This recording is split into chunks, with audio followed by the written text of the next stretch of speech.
Why, hello everybody that's out there on YouTube. It's your boy Maxwell, coming to you with another installment of Maxwell's Reviews. And in today's video, we're going to be taking a look at one of the most anticipated figures from the Velocitron Speedia 500 collection, that of being Deluxe Class Cosmos. So let's get into today's video review.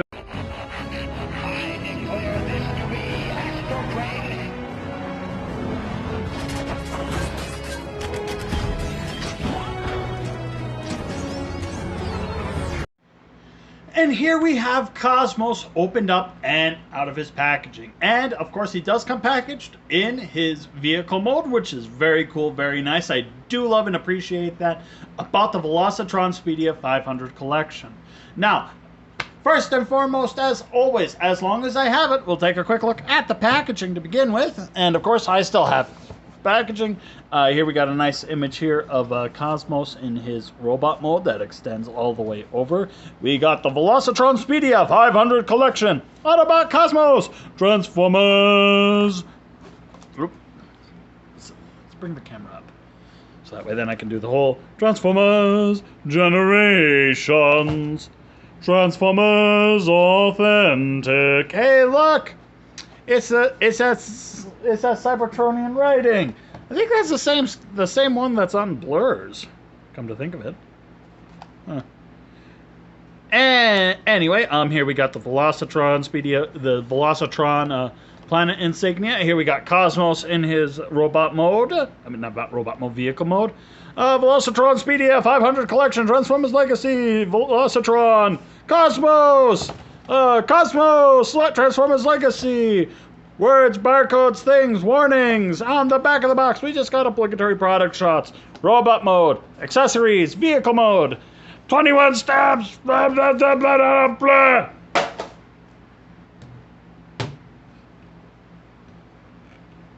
So, moving right along, here we have Cosmos in his vehicle mode. And as many Transformers fans will know, Cosmos has turned into a UFO through the entirety of the run of the Transformers. What? Shocking, I know. What are we to do? He's not a robot in disguise. Who cares? He turns into a cute little green little saucer. He goes... Brrr. So let's get in closer so we can take a look at some of the detailings that we can find on here.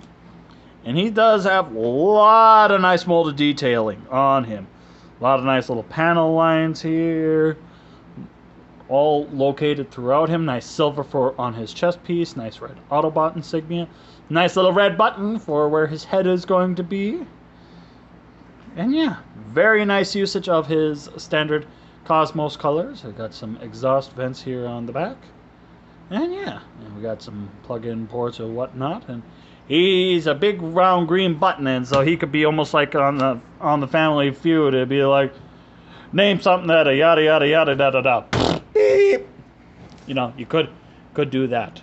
Yeah, all around really cool, very nice vehicle mode. And so now, before we get into his accessories, for some level of comparisons, and I do have a list of comparisons to run through. First and foremost, as always, here he is next to Wheeljack. Yeah, I know. Round object, square, rectangular object. They're going to be different in size. But he's a race car, and I've been mostly doing Autobot racers through the course of these videos. There you got that. Here he is with his wave mate, Deluxe Class Blur. Yeah, obviously, different sizes. So, there you get a sense of scale there. Here he is next to... Nope, here. Override, so you can get a sense of scaling that way. Yes, Voyager Deluxe, we get the idea. Small little round thing, sweet Cybertronian car. We get it. And then, specifically... almost before I forget, here he is next to another race car, that of the Studio Series 86 Jazz. It's a cool car. Get a slight sense of scale there. And then specifically for this review, here he is next to some of the microbots, the mini-bots in my collection, of which Cosmos is one of them. I do, in case if you're wondering, yes, I do have Warpath. I don't want to transform him right now, so that's why Warpath is currently being off to the side. But we can get a rough sense of scale there. But we'll get a nice big look at all these guys when we get him into his robot mode. So yeah, there you go. Now, of course, Cosmos does come with a couple accessories / singular accessory, depending on how you want to look at it. He does come with this piece, which is a flag accessory piece, and mostly for robot mode. However, if you remove the flag section, it's just held in by a 5mm peg. It is also a blaster. And you can put the flag on either side because this is all nice and hollow, which is really cool and very nice. But something that you can do with this is if you got it plugged in and off to the side, you can take this and just plug it onto any of the various different ports that are located. He's got 3 different 5mm ports, and plug it in like so.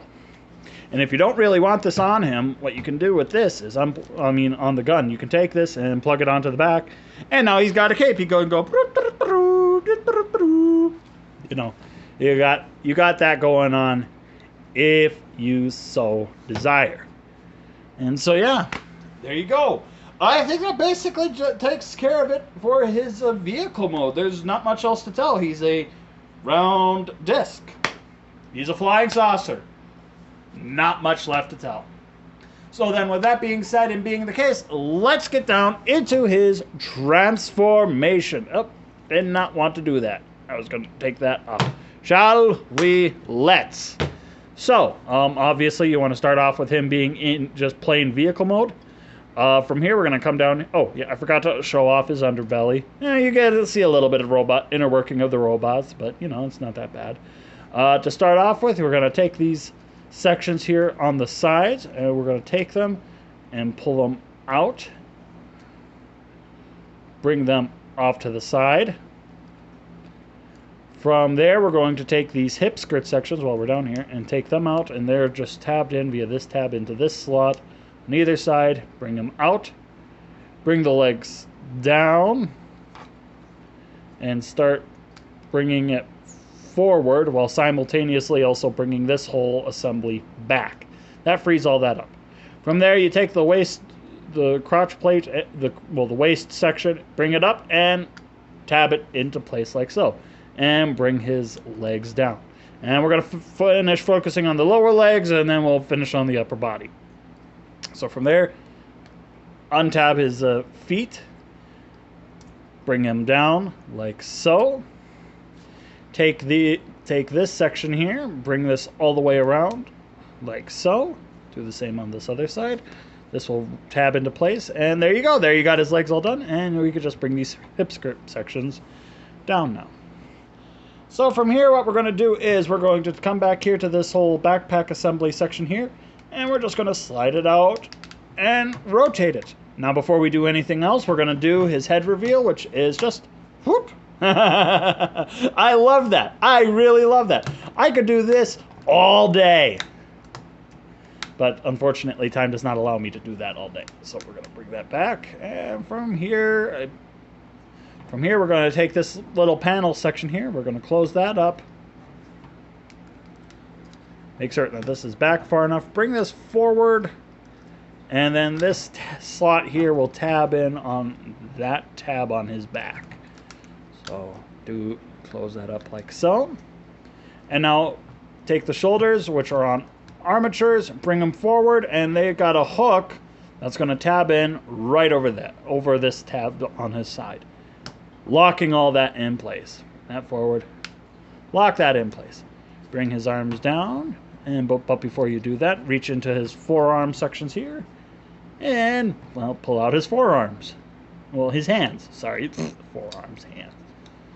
And there you go. There you got Cosmos in his robot mode. And I do gotta say, I really love how this guy looks. Now, personally, I do not have the Thrilling 30s version of him, however, slash Combiner Wars, or whatever the various different sublines that he was released through. But with this being my first Cosmos figure, I really love how this guy turned out. Now let's get in close here so we can take a look at the detailing on him. He's got nice red for his head, and it's hard to see because of my lighting. We'll see if that... There we go. Whoa, that made a world of a difference. He's got a nice vibrant blue for his eyes. Very similar blue, except for a couple shades lighter. Actually, it's the same shade of blue as these sections on his chest region. And yeah, a lot of that same detailing that was on his vehicle mode kind of did transfer over here, but we do get a whole bunch more, and several more 5mm ports too, if that's something that you are curious about and or like.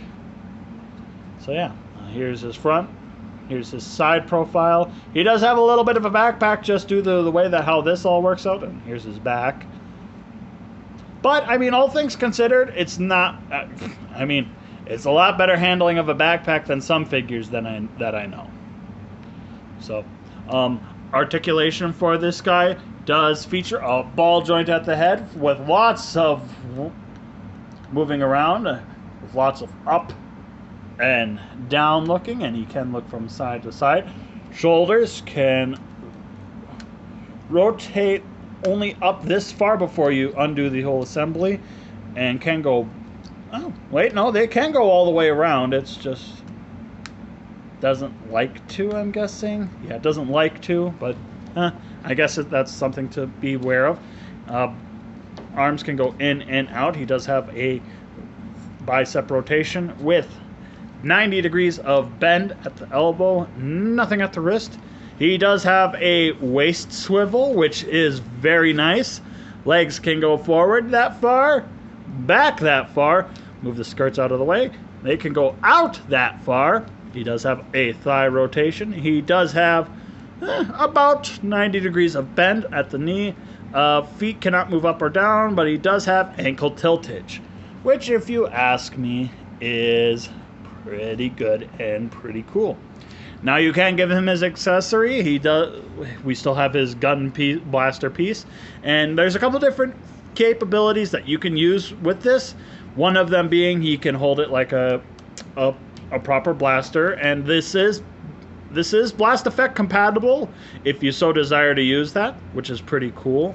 And so he can go pew pew bang bang, pew pew bang bang, all that fun stuff. Or he's technically the race referee of sorts of the Velocitron Speedia 500, and so you could just give him this, well, with the barrel facing down, and now he's the flag master of the race. You go, stop, penalty, Scourge, you're being a bad guy.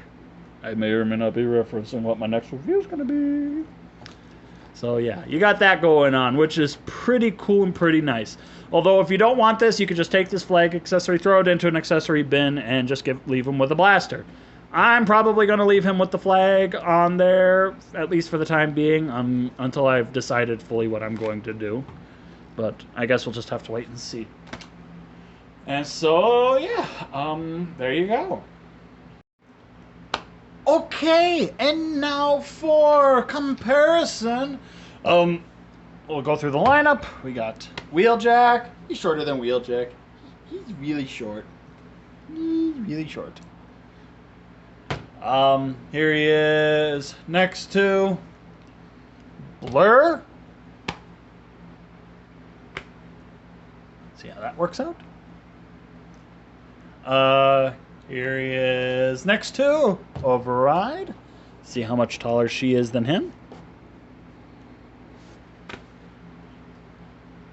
Get a sense of scale that way. Whoop. Here he is next to Jazz. Oh, whoop. Forgot to do that. I transformed him. Get a sense of scale that way. Whew. And now, last but certainly not least, here he is, at least with what I own, every single updated mini bot, like I said, that I own. I unfortunately do not actually happen to own the Titans Return Outback, but Braun's going to be getting an update soon. That'll be nice. Oh, Warpath, you're taller than Cliffjumper. Cliffjumper, you go here. Warpath, you go there. And Pipes, you can go here. And so there you go. There you got Cosmos with all the updated mini bots that have been released so far. So yeah, there you go. So there you go. There you have my full comprehensive review of the Transformers Legacy Velocitron Speedia 500 collection, Autobot Cosmos. He's a really cool, very fun figure, and also quite hard to find, might I also mention as well. He's just a blast. I've enjoyed every time I've played with him, monkeyed around with him, did anything with him. He's been a really cool, very fun figure, and in a lot of ways another true faithful update to the G1 version. And there have been several of those, not only through this whole Legacy line, but through the entirety of the War for Cybertron trilogy, and I mean, even the Prime Wars trilogy. I love this Braun, but I can't wait to get my hands on the Studio Series one that's been at least teased. But we're focusing back to Cosmos here. Very cool, very fun, very posable, and just a cute little tiny little bot you can take with you. You go do. You know, you're gonna have all kinds of fun with him. And so yeah. Now, as I stated previously, the Velocitron Speedia 500 collection is a Walmart exclusive line, and so your best option is to go and check out your local Walmarts for availability, but I will also be putting a link in the description so you can pick him up for yourself down in the description below. And so yeah, I think that will just about do it. So thanks for tuning into this week's video review, and stay tuned for next week when we're going to be taking a look at the very anticipated, for some disappointing, but for me very fun, very enjoyable leader class figure of the Velocitron Speedia 500 collection, that of RID Universe Scourge. Hey gang, thanks again for tuning in to this latest installment of Maxwell's Reviews. If you're not already, please subscribe to the channel by clicking here. And please be certain to check out this other video review. And also be certain to like, comment, subscribe, and share this video with whomever you think might like it. All the help really helps me out. And so again, until next time, fun people, camera fall down!